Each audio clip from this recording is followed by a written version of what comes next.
Hey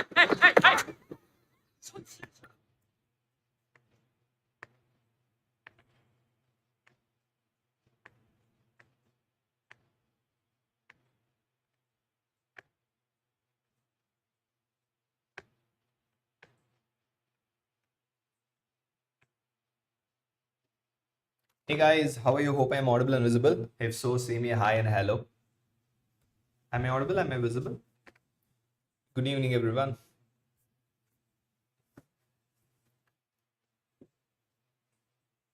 Okay, fine. So let's start the second session today of the IBQs. So we had seen quite a few things in general pathology and a little bit of systemic pathology in the first thing.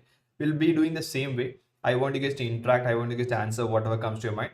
Let's quickly go through RBC disorders, WBC disorders, and few of the renal pathology images, which I feel that which can come in the prospective exams. Fine. I hope I'm audible and visible to you guys. If so, say me and hi and hello. Okay, so let's start. I want you guys to comment. It's fine if you make a mistake, it's completely fine, but just to comment whatever comes across your mind. Fine. Okay, what do you think is the diagnosis? Okay, Abhirami. Okay, Surya. Okay, Dhanush. What do you think is the diagnosis? This is the cell which I'm talking about here. What do you think this is? This is an RBC disorder where you have a smaller cell, rounder cell, and no central pallor, and that's your spherocyte, right? So this is how a spherocyte looks like. A spherocyte always is smaller, perfect, your drug of choice. It'll be rounder and it'll be darker with no central pallor, right? Few questions regarding spherocytes. I want you guys to comment. What is the most common cause of spherocytosis? That's the first question I want you to answer. Good evening, Dr. Jain. And if you see spherocyte in a smear, what's the next step you will do? That also come before in an exam. I want you guys to answer that as well. The most common choice of or cause of spherocytosis is autoimmune hemolytic anemia. Not the mutation. I was not talking about the mutation. I was talking about the cause in general. Autoimmune hemolytic anemia is the most common cause. And if you look at the mutation, right, your drug of choice answered that something related to that. What do you think is the most common mutation which can happen in hereditary spherocytosis? That's not spectrin. Answer 𝐴NKRN, right? 𝐴NKRN is the common mutation which can happen in hereditary spherocytosis, not spectrin, right? And what is the next step? If you find spherocytes in a microscopy, what's the next step? What will you do for? Perfect, great, amazing. Next step. The next step is not to think of hereditary spherocytosis, is to do Coombs test, right? This has come before, has been asked multiple times. Always do a Coombs test to rule out autoimmune hemolytic anemia. Yeah, peripheral smear is where we look at spherocyte, right, Jane? So when I look at spherocyte in a peripheral smear, the next test for me is to do a Coombs test, right? Okay, next, little bit question. What do you think is the treatment of choice for a hereditary spherocytosis if it's required? Great, Madhumita. What do you think will be the treatment? The treatment is classical. I can do a splenectomy, right? So splenectomy can be done in a patient with an HS if required. Fine, perfect. So just one more leading question. This is an old NEET PG repeat. Post splenectomy, will the spherocytes in peripheral smear persist or will they disappear? What will happen to spherocytes post splenectomy? It will persist, right? Post splenectomy, spherocytes will persist. That's very important. That's one of the questions which came. It will not disappear because I'm not removing or doing anything to the pathogens, right? Perfect. The next question, next spotter, I want you guys to comment what is the answer. What comes to your mind when you think of this? What is the finding here? That's the first question. As a classical, it looks like a bite cell, right? Perfect. Next question, where do you see bite cells? Great, your drug of choice, great, Surya. Helmet cell, bite cell. I'll come to the difference soon. Bite cell or helmet cell. Two of you answered bite cell was helmet cell. We'll look at that soon. See, bite cell is classically seen in your G6PD deficiency, glucose 6-phosphate dehydrogenase deficiency, right? And a similar looking cell, which is helmet cell. Helmet cell is seen in patients with microangiopathic hemolytic anemia or MAHA or cystocytic anemia, right? That's cystocytosis. One more other finding in cystocytic anemia is your helmet cell. Both are different, but both look in microscopy same. So the only way to differentiate is go with the history, right? So whenever you think of a G6PD deficiency, the most important history which I want you to remember is it's always a trigger induced hemolysis. The patient will have a trigger, only then he'll have hemolysis. That's classical for a G6PD deficiency, right? Can anyone tell me what's the most common trigger which can happen in G6PD? Is it your infection? Is it your drugs? Or is it your fava beans? Perfect, Bellini, right? You'll have the trigger. Trigger is always required. Without trigger, G6PD hemolysis will not happen. and the most common trigger almost always is infections. Any infection can be, it can be malaria. After infections, it comes to drugs. Drugs are important, but infections are more common. Your drug of choice, faba beans, is very, very rare, right? Infections commonly, any infections. You have a sore throat, that also can cause. Then drugs, then your faba beans, right? That will be the order. Do remember that, right? Again, last question. What's the inheritance in case of a G6PD deficiency? What do you think is the inheritance? Yeah, classical inheritance, which is, it's an X-linked recessive inheritance, right? Perfect. Those are a few pointers which I want you to remember regarding G6PD deficiency. It's recessive, it's X-linked recessive. Any enzyme deficiency, keep this in mind. Any enzyme deficiency can never be dominant. It will always be recessive, fine? Perfect. Finding, what's the cell? I'm going to give another name. I'm sure you guys will answer the classical name, which is your target cells. The other name here is podocytes, right? So they are podocytes. The other name for that is perfectly your target cell. Okay. What will you first think of target cell? What will be the first diagnosis will pop out in your mind? Great, your drug of choice, Surya, Bolini, and Sangamitra. What will be the first diagnosis? You think of an, perfect, you think of an thalassemia, right? So let's go with a few questions regarding thalassemia. This might come in an exam. Inheritance first. What do you think is the inheritance of thalassemia? Be it your idea, yes, Jane, I'll think later, but first, obviously, I'm going to think of thalassemia. Inheritance is perfect. It's an autosomal recessive inheritance. Second question here. In patients with a thal major, right? Not minor, major. There's a classical phases. What is the phases called as? There's a classical phase which can happen in thalassemia major. We call it an hemolytic phases, or one more name, it's also called an chipmunk phases, right? That's a classical phases which you can see in case of a thalassemia. Do remember, fine? It's an autosomal recessive inheritance by default, right? Just one more thing, thal minor versus iron deficiency anemia. It's very close to differentiate this, right? There are two findings which are required to differentiate thal minor or IDA with the help of CBC. I'm going to write both the findings. I want you to comment what happens in case of a thal minor, Menster's index and RDW. What will happen to RDW in case of a thal minor? Will it be wider? Will it be normal? Perfect. It will be wider or normal? RDW will be normal in case of a thalassemia. What will happen to Menster's index? Less than 30 or more than 30? Great, your drug of choice. You'll have less than 30, right? Because the denominator increases and the numerator automatically reduces in case of a Menster's index, right? Perfect. These are two things which is required. Okay. Next, Potter. This can come as a Potter, like I said. It's not that, it's very, very classical. I have only one disease which can have this finding. This finding is agglutination. I just want you to tell the disease and then let's go to the next image. Agglutination is seen in only one disease. What is the disease? You can see them in one lean. It's not Rowley, Jane. Rowley and agglutination differences. Rowley will be like this. Okay.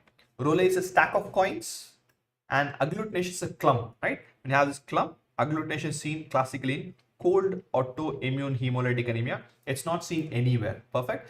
Rowley is right. Rowley will be a stack of coin, which you guys said it will be seen in multiple myeloma classically, right? One more important question. There is one infection, one pneumonia, which is commonly associated with cold autoimmune hemolytic anemia. What pneumonia is that?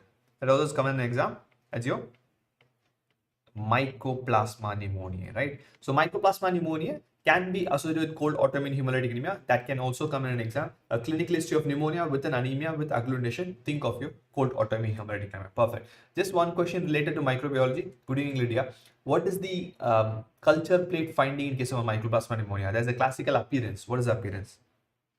Okay, next. You have these tiny destroyed cells. That's your fried egg appearance, right? So you have these tiny destroyed cells. What is your diagnosis? They have nothing to do with microbiology. That's something pops up in my head whenever I talk about mycoplasma. There's your schistocytes. This is how schistocytes looks like. They are broken RBC. That's a classical finding in case of in most of the hemolytic anemia or a microangiopathic hemolytic anemia. You can see this in DIC. You can see this in TTP-HUS. They are broken RBCs or a fragmented RBC, right? Great. Next. Simplest spotter ever, diagnosis. Jane, Dacro is seen in case of a myelofibrosis, right? Samantha, schistocytes are broken or fragmented RBC, just broken things, right? Perfect, right? It's a classical one. You can see hypochromic anemia. You can see microcytic anemia. It's a classical thing for an iron deficiency anemia. You should not miss this at all. That's one thing which I want every undergraduate to know by default. If a cell is smaller than the small lymphocyte nucleus, it's microcytic. If the cell has more than 1/3 pillar, I call it your I call it a hypochronic anemia, right? Since we are in iron deficiency anemia, I just want you to tell me the features I'll see in case of an iron studies. I'll write one by one. You tell me whether it's reduced or normal or increased. What will happen to serum iron in case of an IDA? That's a easy one. It will be obviously reduced, right? What will happen to transference saturation in case of an IDA? It also will be obviously reduced. What will happen to serum ferritin in case of an IDA? Ferritin is storage form of iron, so obviously it has to be reduced, right? But that's an easy way to remember. TIBC is increased, that's everything is reduced. What will happen to TIBC? TIBC always will be elevated, right? Elevated TIBC, rest everything will be reduced. Or keep this in mind, these both will always be inversely proportional. This both will always be directly proportional. Whatever disease iron profile you do, that's how it is. Directly proportional iron and transference saturation, inversely proportional ferritin and TIBC. Let's take hemochromatosis. Let's try to apply this, right? Let's take hemochromatosis. What do you think will happen to iron level in case of an hemochromatosis? Samantha, histiocytes is a broken RBC, like I said, right? Hemochromatosis, iron will be elevated. TSAT, obviously elevated, right? Ferritin, when iron is elevated, storage also elevated, this also is elevated. TIBC will be reduced, right? That's the equation. Directly proportional, last two are inversely proportional. Any iron metabolism, you apply this, you will be able to find the answer, right? Okay, spotter diagnosis. It's a very, very easy one. Most of you guys must have loved this. It's your classical hypersegmented neutrophils, right? Hypersegmented neutrophils seen in B12 deficiency, or let's call it megaloblastic anemia to be fair to folate, right? Megaloblastic anemia, right? So last two NEET exam had two different questions on megaloblastic anemia. I'm going to give you the keyword for both the questions. If the question says the person is a vegan, what deficiency will the person have?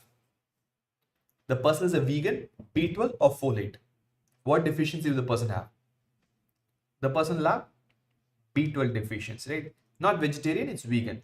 If the question says the person has had good quantities of meat, meat is there, but there are no fruits, no green leafy vegetables. So what will be the deficiency? What will be the deficiency? Here it is folate, right? Please be very careful because folate is good amount in meat also, but when you heat folate, folate dies. That's why fruits and greens are very important for folate. And vegan, no animal food, no animal protein. Obviously, the patient ends up in a B12 deficiency, right? These two are very important for you to know. Fine. Okay. Spotter. This is a bone marrow biopsy. What do you think is the diagnosis? It's a classical spotter. Bone marrow biopsy. Kind of empty spaces filled with fat. That's a diagnostic of. When you have fat in the bone marrow biopsy, it's equivalent to a non-functioning marrow. It's an aplastic anemia. Amazing. A leading question in aplastic anemia, what will happen to the bone marrow aspirate in case of an aplastic anemia? Dhanush has already anticipated my question. Bone marrow aspirate finding in case of an aplastic anemia has to be a dry tap, right? You won't have anything. It'll be completely dry tap in case of an aplastic anemia. Fine. Okay. Just few more questions in aplastic anemia, then we'll go to it. Which WBC is classically looked up for aplastic anemia? Is it neutrophil? Is it lymphocyte? Is it monocyte? Is it eosinophil? Which will be classically reduced? Aplastic anemia, the marker WBC is your neutrophil. If you have a classical neutrophil, neutropenia, that's diagnostic, right? That's what I look for. That's what I look for follow-up also. Neutrophils are very, very important. Fine. What do you think is the treatment for aplastic anemia? Just to cover treatment, obviously the one treatment is hematopoietic stem cell transplant or bone marrow transplant, it's HSCT. Please remember this drug. We also give a drug called an anti-thymocyte globulin, right? ATG or an anti-thymocyte globulin, it's becoming a bit common these days.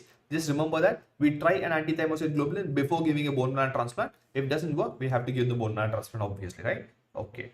Two slides are here. One is this one, where you have a very irregular projection. The other is this guy, where I have a very regular projection. What's your diagnosis when the projections are irregular? Irregular projection diagnosis. That's a spotter. That's your perfect. That's your acanthocyte. Acanthocyte, or we call it a spur cell, right? When you have a regular projection, what's your diagnosis? Perfect. That's your echinocyte. echinocyte or your Burr cell. Samantha, you're right in A beta lipoproteinemia, but I am not a person who's going to think of A beta lipoproteinemia first because it's very, very, very rare, right? So whenever you see an irregular projection or an acanthocyte, first I want to think of a liver failure because liver failure is way common than your obviously your A beta lipoproteinemia. A beta lipoproteinemia came once in an exam. If it repeats, well and good. Otherwise, think of a liver failure. In which condition do you think you will see echinocytes or Burr cells? Can anyone tell me? The regular echinocytes or Burr cells are classically seen in almost every patient of CKD or an uremia. That's very common. That's pretty common. Almost every day we get to see an CKD or an echinocyte in the peripheral smear, right? Perfect. Okay. Spotter, diagnosis. That's your dacrocyte, right? Sorry, this is not a dacrocyte. It's a drepanocyte or your sickle cell. Apologies for that. I have a sickle cell. The other name for sickle cell is a drepanocyte. Okay, perfect. Can anyone tell me what is the investigation of choice for sickle cell anemia? Few words about sickle cell anemia. Investigation of choice, it's undoubtedly HPLC if it's there, or an hemoglobin electrophoresis. That's the investigation of choice. HPLC is definitely better. Your drug of choice, peripheral smear, is not the investigation of choice because if it's a patient with an trait, I might not see sickle cells, right? Okay. So sickle cell, what is the mutation? Just tell me what happens in the beta globin 6th position. Glutamate changes to what? That's the only thing I'm going to ask. Glutamate changes to valine, right? If it changes to valine, I'm going to think of an HBS. If it changes to lysine, what's the diagnosis? The same beta globin, same 6th position. If glutamic acid becomes lysine, your diagnosis HBC. It's the same thing. It's a different hemoglobinopathy, becomes HBC, right? That's what both happens in the same thing. Do remember that, fine? Okay. Someone, Dr. Jain, you asked for this. What is this? That's a classical teardrop cell, or this is what is called as an dacrocytes, right? Dacrocytes or a teardrop appearance. You must have read about dacrocystorhinitis. Dacro means your tear gland, right? So dacrocytes are classically seen in case of myelofibrosis. Jain, just for you to remember myelofibrosis and dacrocytes, see, it's a very fibrotic marrow. So the RBC kind of squeezes itself and comes outside. So while the squeezing causes the appearance of a teardrop, right? That's why we have the dacrocytes, fine? Perfect. Can I say in myelofibrosis also you might have a dry tap on bone marrow aspirate? Yes, it's a fibrotic marrow, obviously you have a dry tap, right? Okay, two things. First, whenever you have a blue thing, you have, this is your new methylene blue stain and this is your classical Leishman stain. Okay, in a new methylene blue stain, good evening Rahul, if you see multiple inclusions and Leishman stain, I'm seeing multiple uniform inclusions. Perfect, Lydia. This you think of a golf ball inclusion in your new methylene blue stain, and this I'm going to just leave it at basophilic stippling. Basophilic stippling, like someone said, like Dhanush said, yes, I can see them in lead poisoning. I can see them in megaloblastic anemia. I can see them in MDS. Anywhere where there's a nuclear abnormality, you can see basophilic stippling, undoubtedly. Golf ball inclusion is seen in your alpha thalassemia or an HBH disease, where you have all the 3 alpha globin chain getting deleted, right? Okay, perfect. Again, 2 findings here. One is new methylene blue again, other is Leishman again. So new methylene Leishman, if you have single dot, and both of them has a single dot here, if you have a single inclusion in both of them, I want you to think of only one thing. This is your Heinz body. Where do you guys see Heinz body? Heinz body you see in G6PD deficiency, and this is your Howell-Jolly body. Where do you see Howell-Jolly bodies? Scabbering is also seen in Leishman. Yes, you are right. Howell-Jolly body is classically seen in asplenia. Wherever spleen is not functioning, or I have done a splenectomy, the spleen has been removed. If spleen doesn't function, you see an Howell-Jolly body, whichever condition it is. In sickle cell anemia, can I say we can see autosplenectomy? Yes. After that also you can see your Howell-Jolly bodies. Spleen is not good, that's where you see Howell-Jolly bodies. Fine. Perfect. Okay. Spot out. Diagnosis. Where do you see them? Where is the seen? It's a classical finding. Smudge cell seen in case of CLL, right? Okay. Just few words regarding CLL. CLL, the diagnostic criteria is I should have more than 5,000 lymphocytes. That's a diagnostic criteria. Do remember them. Okay. CLL, there's a drug of choice called as an ibrutinib. Ibrutinib is the drug which blocks your mutation in the tyrosine kinase, abrutans tyrosine kinase, right? CLL, what do you guys think is the origin? Origin for CLL? You guys should know that. That's a PYQ. That's your perfect. You have your naive B cell. It originates from naive B cell and the new marker. This has been there for quite some time. CD200 is positive in case of CLL. Do remember that as well, right? It's a marker only done on flow cytometry. It's positive for a patient with CLL. Okay, perfect. It comes from naive B cell, right? Okay, diagnosis. This is a lymphoma. Spotter. What comes to your mind? Lymphoma. What comes to your mind? That's your multiple follicles, right? You have follicular lymphoma.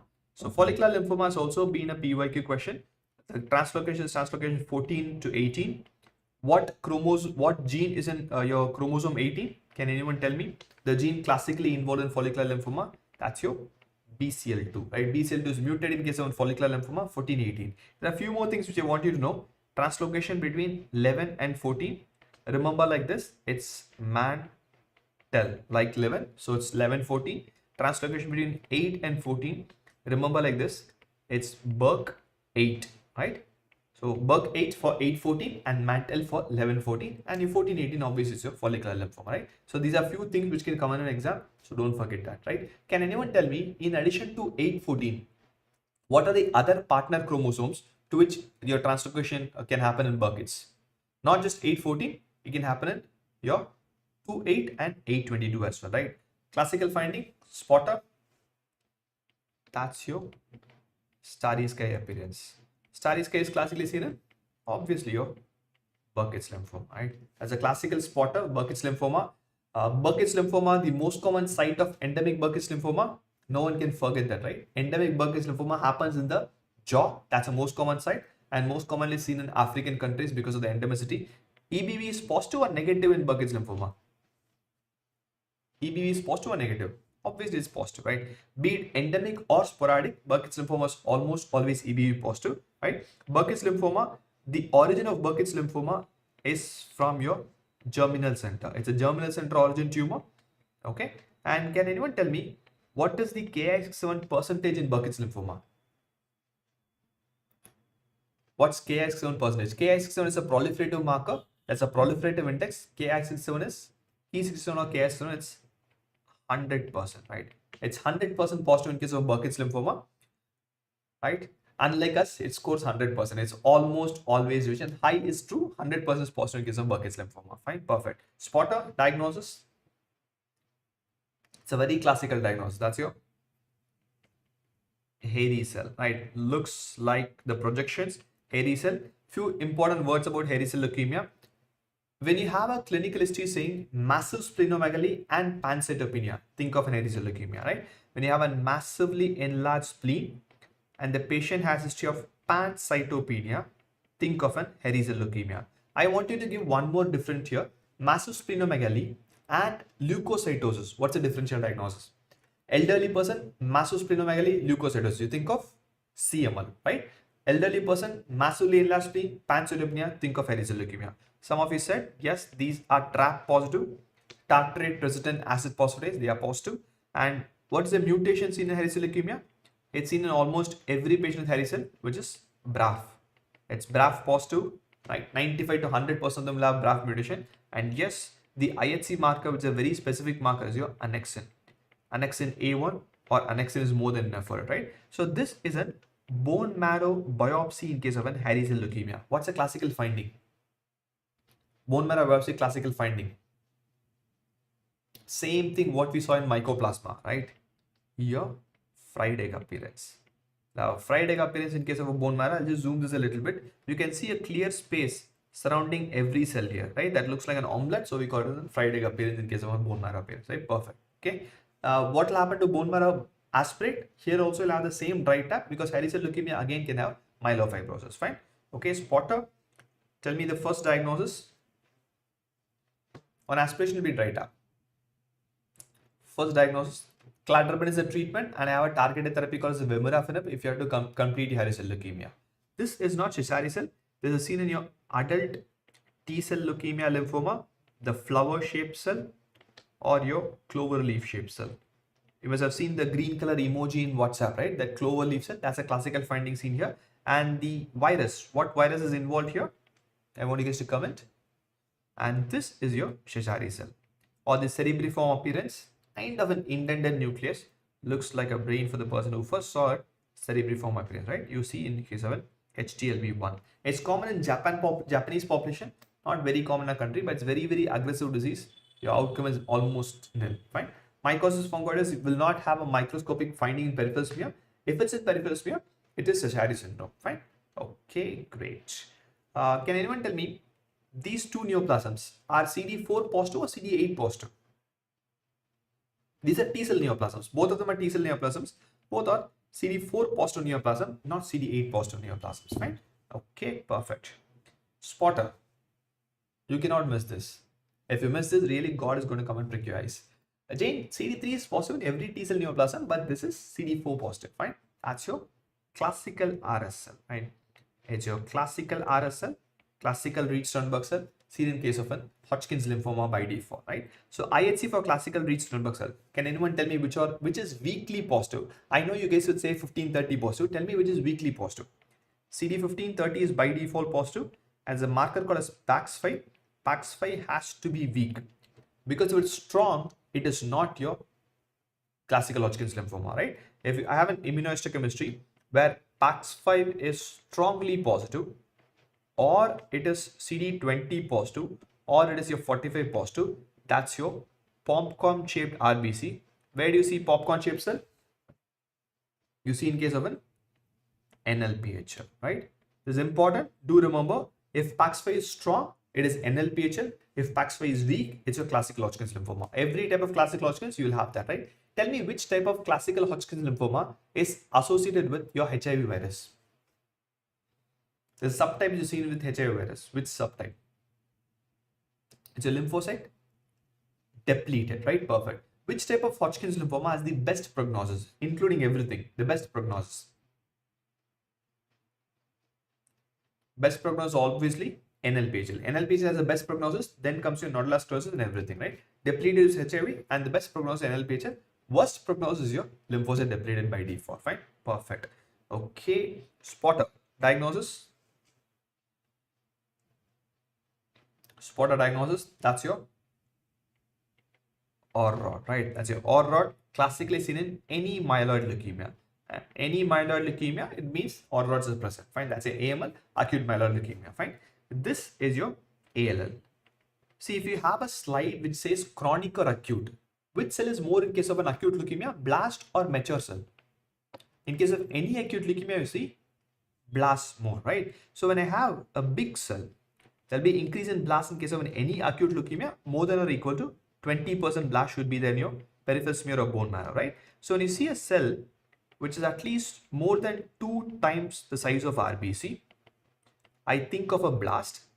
And if the cell has granules or rod, I think of an acute myeloid leukemia. Whether no granules or rod, I think of an acute lymphoid leukemia, right? So can I say this cell is a blast?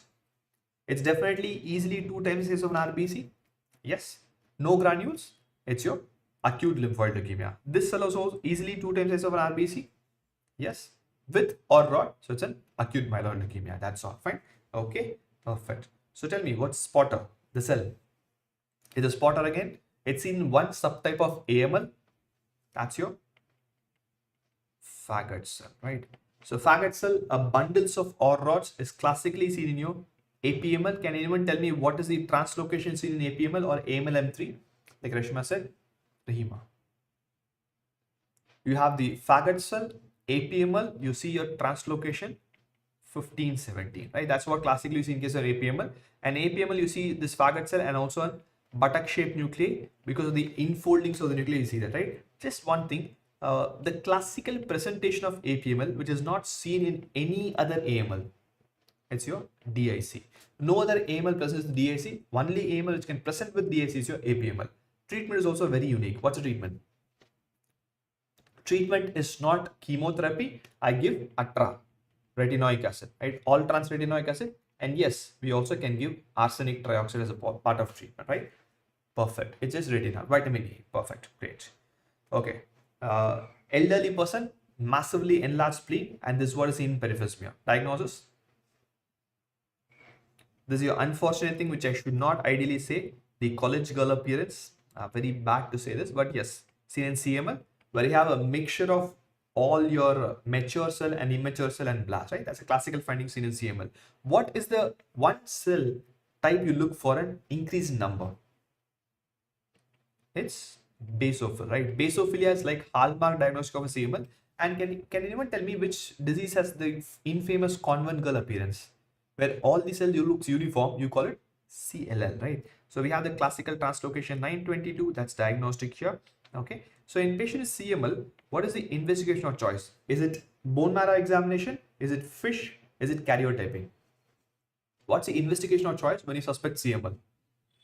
Or is it a lab score? It's undoubtedly, I look for genetics. The best is obviously FISH. If FISH is not there, look for karyotyping or a PCR, right? Next thing, what is the test done to differentiate between CML versus leukemia reaction? What test is done to differentiate CML versus leukemia reaction? That's your perfect. That's your lab score. Can anyone tell me what happens to lab score in case of CML? Is it reduced? Is it elevated? Lab score in CML. Lab score is definitely reduced or 0 in case of a CML, and lab score is elevated in case of your leukemia reaction, right? It's very low, or even it can be 0 in case of a CML. Fine. Those are a few things which I want you to quickly revise in WBC disorder. Fine. Diagnosis. This is spotter. There's a very, very thick membrane. Thick membrane is diagnostic of, as the name says, it's membranous glomerulonephritis. A very thick membrane. That's a membranous glomerulonephritis. It's a normal glomerulus, but a thicker glomerulus, right? In your membranous glomerulonephritis, we have a silver stain which has been done as a classical appearance, which came, I think, in your last NEET PG exam. What is the classical appearance in case of membranous in silver stain? Some height down. It looks like a spike and dome appearance, right? A spike and dome appearance is classical in case of a membranous glomerulosclerosis, seen in case of silver stain, right? That's also spotter. Can anyone tell me what is the antibody commonly seen in membranous glomerulonephritis? Against which antigen? What's the antibody? You see antibodies to PLA2R, right? You see them antibodies against PLA2R. Do remember this, because FDA has approved PLA2R antibody as diagnosis even without the presence of kidney biopsy. That's very, very important, right? So in membranous glomerulonephritis, the immunofluorescence pattern, is it granular or linear? Linear, granular? Yes, granular. It has to be granular along the capillary loops, granular for your IgG, right? And where do you see the electron microscopic deposit? Subendothelium, subepithelium, intramembranous. It is subepithelial deposit. How to pick up subepithelium is the PLA2R is located in the food process, so it's definitely subepithelial deposit. That's what you see in case of a membranous glomerulonephritis. Fine. Okay. Perfect. Linear, granular, this image. This is spotter. This came like in 2014 or NEET PG something. This is a classical spotter. This is linear positivity. If it's linear positive, there's only one disease which can produce linear positive, and that is Goodpasture syndrome. I can just give this image and ask you what is the diagnosis. As a classical linear positivity, only one disease with linear positive is Goodpasture syndrome. No other glomerulonephritis will have linear. Rest everything will have only granular. IgA also will not have linear. IgA will be mesangial deposit, right? Only Goodpasture will be linear here, right? RPG in type 1 or your linear based on your presentation. If it's a very acute presentation, I think of an RPG. Otherwise, I think of a Goodpasture syndrome, right? And the dye. What's the dye used? I recently shared it on Insta as well. What's the dye used case of an immunofluorescence? Because last year in NEET PG, they asked the dye used for immunohistochemistry. The dye here is FITC. Fluorescent isothiocyanate. That's a dye used here in case of an immunofluorescence. Since they asked for immunohistochemistry, what's the dye used for immunohistochemistry? They have a dye called as DAB. Diaminobenzene is a dye for immunohistochemistry that came in last year. So if they asked for immunofluorescence, it's FITC. Okay, perfect. This is an electron microscopic finding. This is my basement membrane, and I'm sure you know this is your food process. You can see the swelling, and I have a deposit here.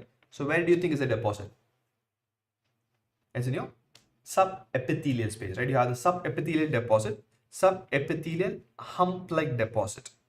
This word is very, very classical. It's seen only in one condition, which is the condition subepithelial humps, classically seen in case of a PSGN.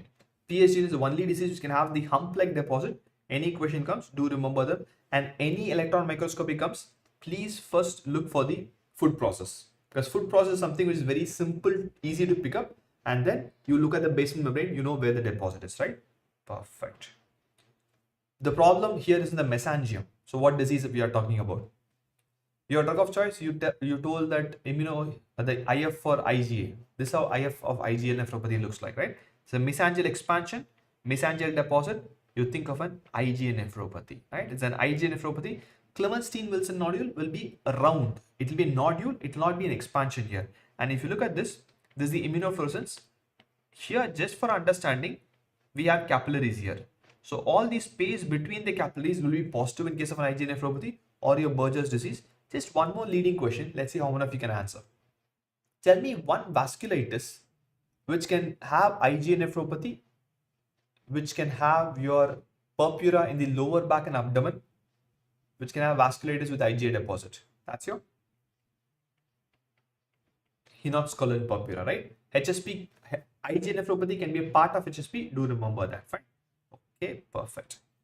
There's an intramembranous deposit. There's only one condition which an undergraduate needs to know regarding intramembranous deposit. What is the condition? The older term was MPG and type 2. If this is there in the option, go with that. Or I have a newer term which is your C3 glomerulonephritis that can also have MPG and type 2 or a C3 glomerulonephritis. Dr. Jain, tran-track appearance is a finding seen mostly in your light microscopy because of the duplication of the basement membrane. Yeah, here also can appreciate that tran-track or your intramembranous deposit. Fine. Okay. Spotter. This came in your NEET exam couple of years back. Positive for everything. There's only one disease which is positive for all the immunofluorescence marker. We call it an full house effect. Full house effect is seen in your rate SLE. Just one more leading question since you have asked full house effect. Can anyone tell me there's one classical electron microscopic finding in case of an SLE? Apart from the subendothelial deposit, SLE has classical subendothelial deposit. Apart from that, there's a sign called as, if at all it comes in exam, it will be great. Perfect. Thumbprint sign. Okay. Thumbprint sign is a classical finding seen in SLE. Okay. It's thumbprint sign. Okay. And what is the most common class of SLE? Most common class of SLE is class 4. And there's one microscopic finding which is again most common in class 4. Most common in class 4, that's your a loop. Great. A wire loop lesion. Wire loop lesion is very classically seen in case of an class 4 glomerulonephritis. I can see them in your class 3 SLE also. A wire loop lesion, that's nothing but your subendothelial deposit, right? Perfect. Spotter. That's rapidly progressive glomerulonephritis or your crescent, right? 2 questions came in 2 years in regarding RPGN or your crescentic glomerulonephritis. Please do remember, if you have a question, let's say 2 gram creatinine becomes 12 creatinine, 12 milligram percentage creatinine within like 24 hours. I think of an RPGN. The progression should be rapid. If the progression happens from 2 to 12 in 3 months, it is not RPGN, right? The progression should be very rapid, maximum a couple of days. Only then I can call it an RPGN. And then electron microscopic finding in RPGN. This also came in a NEET PG. What's the thing here? You have your broken or break in the basement membrane, right? Breaks in basement membrane is classical for an RPGN. Here you can see the breaks. The same image came. It should be very fast. If it's not fast, it's not RPGN. Think of something else, right? Rupture of the break in basement membrane is classical for an RPGN. Perfect. Last one of today's spotter diagnosis. That's FSGS, focal segmental glomerulosclerosis. This is the most common cause of nephrotic syndrome in adults. Okay, this is the microscopic finding of every CKD, right? Okay, Clemensstein-Wilson does not look like this. Clemensstein-Wilson is a nodule. It's a nodule. It's not uniform pink color. Every CKD has the same finding. HIV associated. Okay, can anyone tell me which subtype of FSGS is HIV associated? Okay, the answer is there below itself, right? Your collapsing variant. Only the collapsing variant is associated with HIV. Rest of them is not associated with HIV. Collapsing variant is definitely associated with HIV virus, right? Okay, this is how your FSGS looks like. So we'll come to the end of the session. We had 2 sessions, one today and the previous one, part 1. I'll have one more session of NEET PG PYQs. I'll take care of all the last 5-year PYQs. We'll do it sometimes in the early part of the next month. And with that, it will be taken care of, right? Just now I said drug of choice. I'll have three things which I want you to watch. If path is your difficult subject the day or week before the exam, these two image-based sessions, and I'll have a P/Q session. We'll cover everything required for us. Fine. Lydia, I'll update you. I'll update you with the time and the date. It will be there in the same channel. We'll have the P/Q session in the same channel. So fine.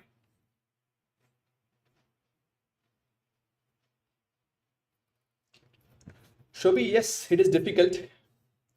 Please remember, the amount of effort you put here today is going to determine how smooth your life is going to be tomorrow, right? We are a very big nation. That's the advantage as well as our disadvantage, right? We are huge, competition is huge, but I'm sure every effort you put today will definitely give benefits at some point of time. Don't worry about it, just keep on doing it. Fine. Roy, I did hematology in the first half of today's session. Almost like 30 minutes was only RBC and WBC. Just go through that sometime. Fine. All the very best, guys. See you soon. Bye bye.